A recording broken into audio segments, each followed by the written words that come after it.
anak-anak kelas 6, apa kabar? Semoga masih dalam keadaan sehat dan juga tetap semangat ya dalam belajar. Kalau silakan buka buku kamu halaman 23. Kalau PKN bukunya 6C ya.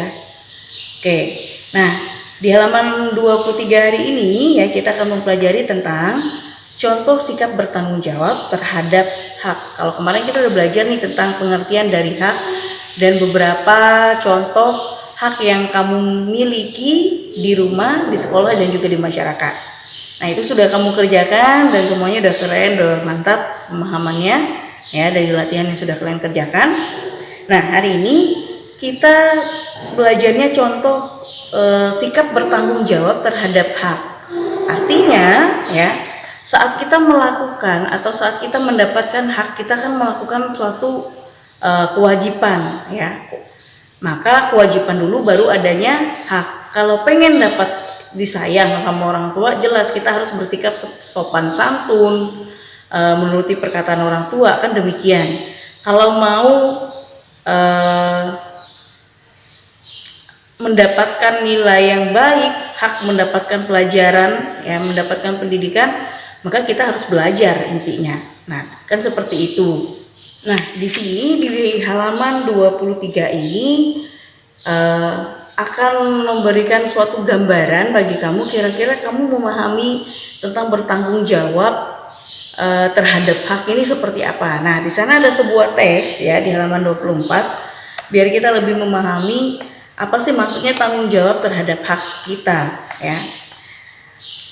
Nah, kalau kita lihat dari teks ini ya, bahwa ada seorang anak ya yang bernama Nina ini, dia mendapatkan hadiah ataupun mendapatkan sebuah meja belajar yang dibelikan oleh ayahnya untuk membantu Nina itu dalam belajar. Nah, Nina sudah memperoleh yang namanya fasilitas dalam belajar, yaitu mejanya ya. Sudah ada meja belajar disiapkan, maka itu disebut sebagai hak untuk memperoleh fasilitas buat belajarnya di rumah.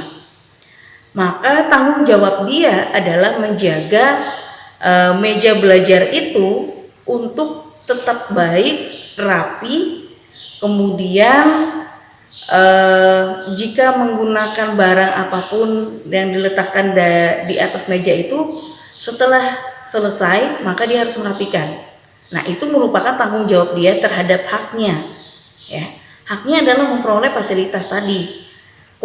Maka tanggung jawabnya adalah bisa menjaga dan memelihara fasilitas yang sudah diberikan oleh orang tuanya. Nah, contohnya seperti itu ya dari apa yang ada di buku kamu halaman 24. Kalau contoh lain misalnya, kamu mendapatkan handphone. Pada saat sekarang ini jelas orang tuamu memfasilitasi kamu dengan handphone, kemudian wifi ataupun kuota ya, internet. Nah, di mana kewajiban kamu atau tanggung jawab kamu itu, sikap tanggung jawab kamu itu adalah menjaga handphone itu benar-benar dilakukan atau dibuat atau dipergunakan untuk suatu hal yang positif yang membantu kamu dalam belajar ya, bukan malah untuk yang lain ya. Nah, itu merupakan tanggung jawab kamu atas apa yang sudah kamu peroleh. Kamu sudah memperoleh hak kamu ya untuk mendapatkan pendidikan ya, apalagi sistemnya sekarang kita adalah belajar melewati media seperti ini. Jelas orang tua kamu akan memberikan hak kamu, yaitu membelikan handphone ya. Nah, dari handphone inilah kamu bisa mempelajari pelajaran kita hari ini. Nah, tanggung jawab kamu adalah bisa merawat handphone ini dengan baik, bisa mempergunakan handphone ini dengan baik sesuai dengan apa yang sudah diarahkan oleh orang tuamu ya.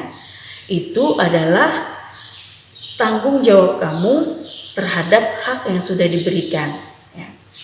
Kamu sudah menonton video ini, maka tanggung jawab kamu adalah Apa yang disampaikan di video itu bisa kamu mengerti, kamu pahami, kemudian kamu catat di buku catatan kamu, ya.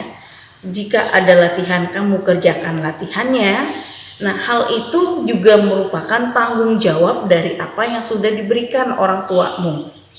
Orang tuamu sudah memfasilitasi, bapak ibu guru sudah memberikan materi, maka kewajiban kamu atau tanggung jawab kamu adalah melakukan kegiatan apa yang sudah disampaikan oleh bapak ibu melalui video pembelajaran. Itu adalah tanggung jawab kamu atas hak yang sudah kamu peroleh. Karena misalnya aja orang tua kamu tidak memberikan handphone itu, kamu akan protes, kan aku tidak membaca, kan aku tidak menontonnya mah, Pak, aku tidak tahu videonya seperti apa, mana aku mengerti mengerjakannya. Akhirnya apa? Bisa terjadi komunikasi yang tidak baik. Akhirnya orang tuamu memberikan hak, ya, memfasilitasi kamu dalam belajar, diberikannya lah handphone ini. Bisalah kamu sekarang menonton video pembelajaran dari bapak ibu guru. Nah, tanggung jawab kamu, harapan dari orang tua kamu ketika kamu diberikan handphone ini, ya, harapan dari orang tua, kamu bisa melakukan tanggung jawab kamu, ya. Tanggung jawab kamu adalah menyelesaikan apa yang sudah diberikan oleh bapak ibu guru, ya, melewati video pembelajaran seperti ini. Nah, itu adalah salah satu contoh sikap, ya, tanggung jawab terhadap hak. Hak kita peroleh, maka kita wajib, ya, melakukan yang namanya tanggung jawab kita terhadap hak tersebut. Nah, itu contoh lainnya, ya. Ada lagi misalnya contoh yang lain, kamu mempunyai hak dalam masyarakat, itu adalah menggunakan fasilitas umum yang disediakan oleh pemerintah. Itu hak kamu, tidak ada yang membatasi kamu dalam penggunaan fasilitas. Tapi tanggung jawabnya adalah kita bisa memelihara serta menjaga akan fasilitas yang diberikan oleh pemerintah tersebut. Jangan karena kita sudah punya hak, maka mencoret atau merusak fasilitas yang sudah diberikan. Tentu bila kamu sudah menggunakan, bukan berarti karena itu umum milik siapa saja, lalu kamu bawa spidol, bawa pulpen, tangan kamu tuh jahil buat menuliskan sesuatu di sana, itu tidak boleh, ya. Itu karena itu bukan dari tanggung jawab terhadap hak. Hak sudah kamu peroleh, masa tanggung jawab kamu merusak? Tentu tidak. Hak kamu peroleh, tentu tanggung jawab kamu adalah memelihara, menjaga. Nah, itu beberapa contoh untuk sikap tanggung jawab terhadap hak, ya, yang sudah kita peroleh. Nah, Ibu harap sampai di sana kalian memahami tentang penjelasan sikap tanggung jawab terhadap hak. Untuk lebih memahami lagi, ya, silakan kamu kerjakan soal halaman 26 nomor 2 dan nomor 3. Halaman 26 nomor 2 dan nomor 3. Silakan dikerjakan. Catatannya apa yang sudah kita bahas tadi kamu catat di buku catatan, ya. Oke, sampai di sini dulu video pembelajaran kita hari ini. Ingat, tetap sehat, tetap semangat melewati hari-hari, ya.